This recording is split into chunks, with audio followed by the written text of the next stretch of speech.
اللہ رب العزت قرآن مجید میں ارشاد فرماتا ہے، یا ایہا الذین آمنوا اذا قمتم الی الصلاة فاغسلوا وجوہکم وایدیکم الی المرافق وامسحوا برؤوسکم وارجلکم الی الکعبین صدق اللہ العظیم۔ ترجمہ: اے ایمان والو، جب تم نماز کا ارادہ کرو تو اپنے منہ اور اپنے دونوں ہاتھوں کو کہنیوں تک دھو لو، اور اپنے سر کا مسح کرو اور اپنے دونوں پاؤں ٹخنوں تک دھو لو۔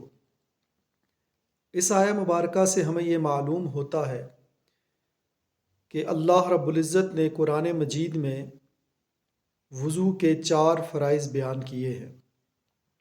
ان میں سے پہلا فرض اپنے منہ یعنی چہرے کو ایک بار دھونا ہے۔ دوسرا فرض ہاتھوں کو کونیوں سمیت دھونا ہے۔ تیسرا فرض اپنے چوتھائی سر کا مسح کرنا ہے، اور چوتھا فرض اپنے پاؤں ٹخنوں سمیت دھونے ہیں۔